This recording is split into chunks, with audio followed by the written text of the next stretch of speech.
Hi friends, good morning ಎಲ್ರಿಗೂ. ಇವತ್ತು ಬೆಳಿಗ್ಗೆನೇ vlog start ಮಾಡಿದ್ದೀನಿ. ಸೊ ಬೆಳಿಗ್ಗೆನೇ ದೋಸೆ ಮಾಡಲಿಕ್ಕೆ ಇವತ್ತು ಸ್ಪೆಷಲಾಗಿ ದೋಸೆ ಮಾಡುವ ಅಂತ ಅಂದ್ಕೊಂಡಿದ್ದೀನಿ. ಪಾಪುಗೆ ಇಷ್ಟ ಆಗಲ್ಲ ಯಾವ ಥರ ಮಾಡಿಕೊಟ್ರು, ಅದಕ್ಕೋಸ್ಕರ ಇವತ್ತು ತುಂಬಾ ಡಿಫ್ರೆಂಟ್ ಆಗಿರೋ ಒಂದು ದೋಸೆ ಮಾಡುವ ಅಂತ ಅಂದ್ಕೊಂಡಿದ್ದೀನಿ. ಅದಕ್ಕೆ ನಾನು ಟೊಮೆಟೊ, ಈರುಳ್ಳಿ ಹಾಗೂ ಕೊತ್ತಂಬರಿ ಸೊಪ್ಪು ಮತ್ತು ಸ್ವಲ್ಪ ಕ್ಯಾರೆಟ್ ಕೂಡ ತುರ್ದ್ಕೊಂಡು ಇಟ್ಕೊಂಡಿದ್ದೀನಿ.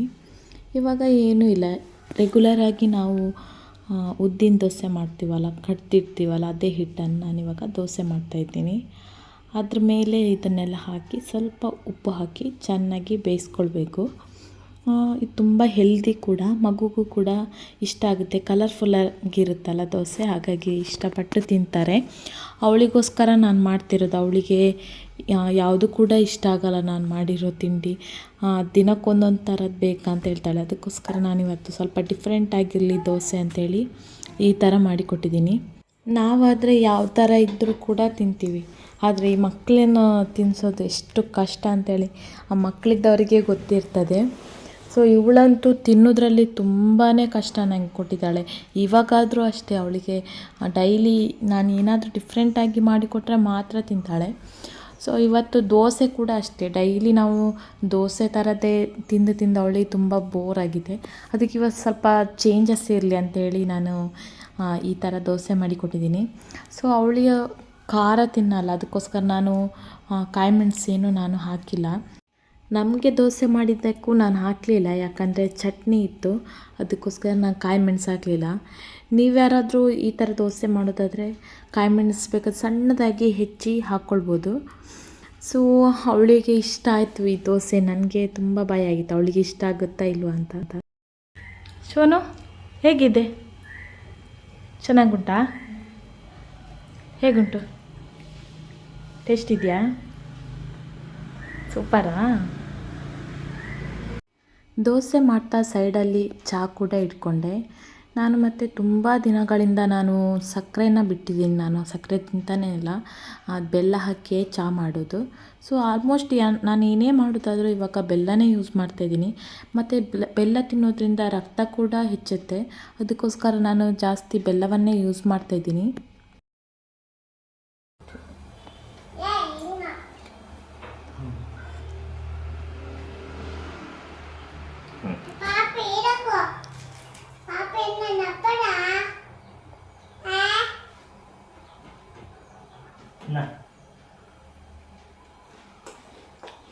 ಹೇಗಾಗಿದೆ? ಸೂಪರ್.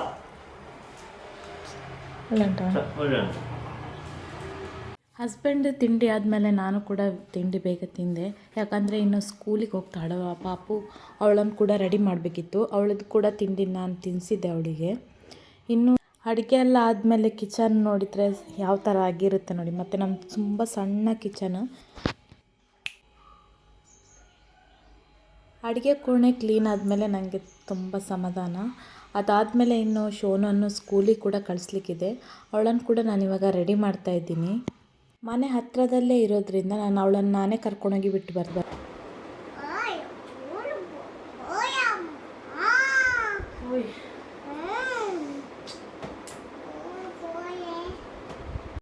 ಇವಾಗ ಶೋನನ್ನು ಕೂಡ ರೆಡಿ ಮಾಡಿದೆ ನಾನು. ಇನ್ನು ನಾನು ಅವಳು ನಡ್ಕೊಂಡು ಹೋಗಬೇಕು. ಸ್ವಲ್ಪ ದೂರ ಇರೋದು, 5 ಮಿನಿಟ್ಸ್ ದಾರಿ ಅಷ್ಟೇ. ಶೋನು ಸ್ಕೂಲಿಗಾ? ತಗೋ ಬ್ಯಾಗ್ ಹಾಕು, ಪಾಡಲೆ ಬ್ಯಾಗು. ಒಂದು ಕೈ ಗುಡ್.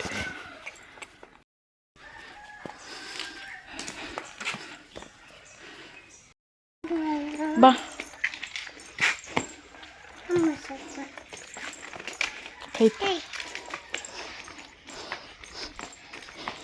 ಸ್ಕೂಲಿಗೆ ಹಾಕೋಣ.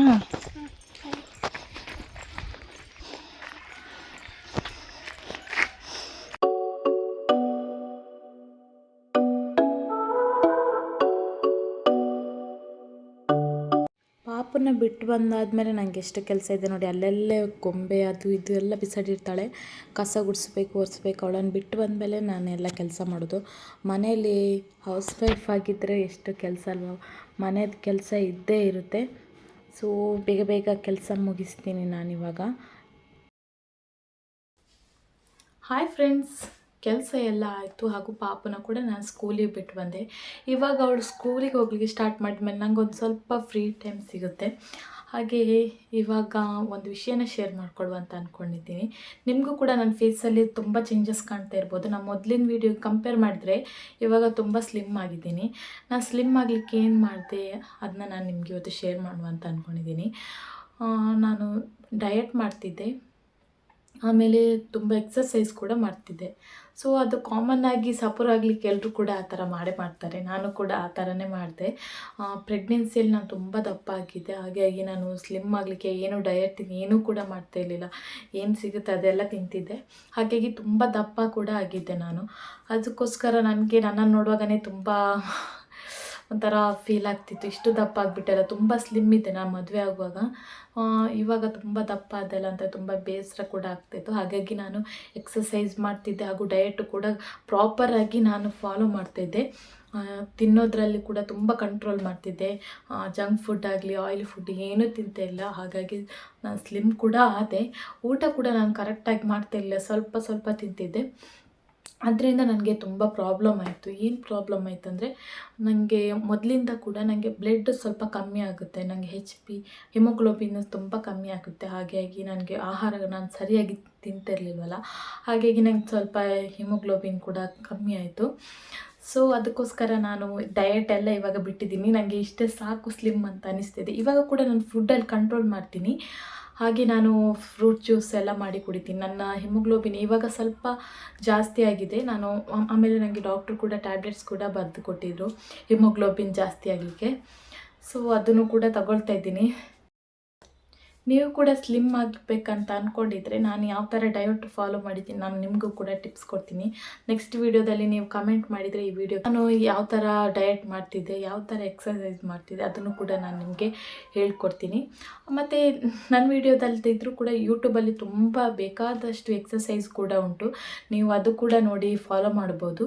ಆಮೇಲೆ ನನಗೆ ಹೇಗೆ ಗೊತ್ತಾಯ್ತು ಅಂತೇಳಿ ಬ್ಲಡ್ ಕಮ್ಮಿ ಆದದಂತ, ನಂಗೆ ತುಂಬ ತಲೆ ತಿರುಗಿತಾಯಿತ್ತು. ಆಮೇಲೆ ವಾಮಿಟ್ ಬಂದಾಗೆಲ್ಲ ಕೆಲಸ ಮಾಡಲಿಕ್ಕೆ ಆಗ್ತಾಯಿರಲಿಲ್ಲ, ಸುಮ್ಮನೆ ಮಲ್ಕೊಳ್ಳುವ ಆ ಥರ ಎಲ್ಲ ಫೀಲ್ ಆಗ್ತಿತ್ತು. ಹಾಗಾಗಿ ನನಗೆ ಮೊದಲೇ ಗೊತ್ತಿರೋದ್ರಿಂದ ನಾನು ಹಾಗಾಗಿ ಡಾಕ್ಟ್ರ್ ಹತ್ರ ಹೋದೆ. ನನಗೆ ಬ್ಲಡ್ ಟೆಸ್ಟ್ ಮಾಡಿದೆ, ಬ್ಲಡ್ ಕಮ್ಮಿ ಆಗಿದೆ ಅಂತ ಹೇಳಿ ಸ್ವಲ್ಪ ಟೆಸ್ಟ್ ಮಾಡಿ ನೋಡಿದಾಗ ನಂಗೆ ಗೊತ್ತಾಯಿತು HP ಕಮ್ಮಿ ಆಗಿದೆ ಅಂತೇಳಿ. ಸೊ ಇವಾಗ ಪರವಾಗಿಲ್ಲ, ನನಗೆ ಸ್ವಲ್ಪ ಬೆಟರ್ ಫೀಲ್ ಮಾಡ್ತಾಯಿದ್ದೀನಿ. ಇವಾಗ ನಾನು ಕರೆಕ್ಟಾಗಿ ಊಟ ಎಲ್ಲ ಮಾಡ್ತಾಯಿದ್ದೀನಿ. ಮೊದಲಿನಕ್ಕಿಂತ ಇವಾಗ ಸ್ಲಿಮ್ ಆಗಿದ್ದೀನಿ. ಸೊ ಅಷ್ಟೇ ಫಿಟ್ಟಾಗಿರು ಅಂಥೇಳಿ ಅಷ್ಟೊಂದು ಊಟ ಎಲ್ಲ ಮಾಡ್ತಾಯಿಲ್ಲ, ಸ್ವಲ್ಪ ಫುಡ್ ಕಂಟ್ರೋಲಲ್ಲೇ ಇದ್ದೀನಿ. ಯಾಕಂದರೆ ಎಷ್ಟು ಸ್ಲಿಮ್ ಆಗಬೇಕಾದ್ರೆ ನಾನು ತುಂಬ ಕಷ್ಟಪಟ್ಟಿದ್ದೀನಿ. ತುಂಬ ತಿಂಗಳಿಂದ ನಾನು ಎಕ್ಸಸೈಸು ಇದು ಡಯಟು ಎಲ್ಲ ಫಾಲೋ ಮಾಡಿದ್ದೀನಿ. ಸೊ ಇನ್ನೊಮ್ಮೆ ನನಗೆ ದಪ್ಪ ಆಗಲಿಕ್ಕೆ ಇಷ್ಟ ಇಲ್ಲ. ಅದಕ್ಕೋಸ್ಕರ ನಾನು ಸ್ವಲ್ಪ ಫುಡ್ಡಲ್ಲಿ ಕೂಡ ಕಂಟ್ರೋಲ್ ಮಾಡ್ತಾಯಿದ್ದೀನಿ. ನಾನು ಸ್ಲಿಮ್ ಆಗಲಿಕ್ಕೆ ನಾನು ಯಾವ ಟಿಪ್ಸ್ನ ನಾನು ಫಾಲೋ ಮಾಡ್ತೆ ಅಂತೇಳಿ ನಿಮಗೂ ಕೂಡ ತಿಳಿಸ್ಕೊಡ್ತೀನಿ. ನಿಮಗೆ ಯಾರಿಗಾದರೂ ನನ್ನ ಥರನೇ ಸ್ಲಿಮ್ ಆಗಬೇಕು, ತುಂಬ ದಪ್ಪ ಇದ್ದೀರಾ, ಹೇಗೆ ಸ್ಲಿಮ್ ಆಗಬೇಕಂತೇಳಿ ನನಗೆ ಕಮೆಂಟ್ ಮೂಲಕ ಕೇಳಿದ್ರೆ ನಾನು ನೆಕ್ಸ್ಟ್ ವಿಡಿಯೋದಲ್ಲಿ ಖಂಡಿತವಾಗ್ಲೂ ಅದನ್ನು ಕೂಡ ನಾನು ಹೇಳ್ಕೊಡ್ತೀನಿ. ಆಮೇಲೆ ನಂಗೆ ತುಂಬ ಬ್ಲಡ್ ಕಮ್ಮಿ ಆಗಿತ್ತು ಹೇಳಿದ್ದೆ ನಾನು. ಸೊ ನಾನಿವಾಗ ಏನೆಲ್ಲ ಫಾಲೋ ಮಾಡ್ತಾಯಿದ್ದೀನಿ, ಯಾವ್ದು ತಿಂದರೆ ಬ್ಲಡ್ ಜಾಸ್ತಿ ಆಯಿತು, ನನಗೆ ಇಂಪ್ರೂವ್ ಆಯಿತು ನಂದು ಹಿಮೋಗ್ಲೋಬಿನ್ ಅಂತೇಳಿ ನಾನು ನೆಕ್ಸ್ಟ್ ವಿಡಿಯೋದಲ್ಲಿ ಬೇಕಾದರೆ ತಿಳಿಸ್ಕೊಡ್ತೀನಿ. ನಿಮಗೂ ಕೂಡ ನನ್ನ ಥರನೇ ಪ್ರಾಬ್ಲಮ್ ಇರ್ಬೋದು ಬ್ಲಡ್ ಕಮ್ಮಿ ಆಗೋದು. ಸೊ ನೀವು ಕಮೆಂಟ್ ಮೂಲಕ ಕೇಳಿದರೆ ನಾನು ಅದು ಕೂಡ ನಾನು ತಿಳಿಸ್ಕೊಡ್ತೀನಿ. ಸೊ ಇಷ್ಟೇ ಫ್ರೆಂಡ್ಸ್, ನಿಮಗೆ ವಿಡಿಯೋ ಇಷ್ಟ ಆಗಿದೆ ಅಂತ ಅಂದ್ಕೊಳ್ತೀನಿ. ಇಷ್ಟ ಆದರೆ ಪ್ಲೀಸ್ ಲೈಕ್ ಮಾಡಿ, ಹಾಗೂ ಚಾನಲ್ಗೆ ಯಾರೆಲ್ಲ ಸಬ್ಸ್ಕ್ರೈಬ್ ಆಗಿಲ್ಲ ಅಂದರೆ ಸಬ್ಸ್ಕ್ರೈಬ್ ಮಾಡಿ, ಆದಷ್ಟು ಜನರು ಶೇರ್ ಕೂಡ ಮಾಡಿ. ನಾನು ಸಿಗ್ತೀನಿ ನೆಕ್ಸ್ಟ್ ವಿಡಿಯೋದಲ್ಲಿ. ಅಲ್ಲಿ ತನಕ ಟೇಕ್ ಕೇರ್, ಬಾಯ್ ಬಾಯ್.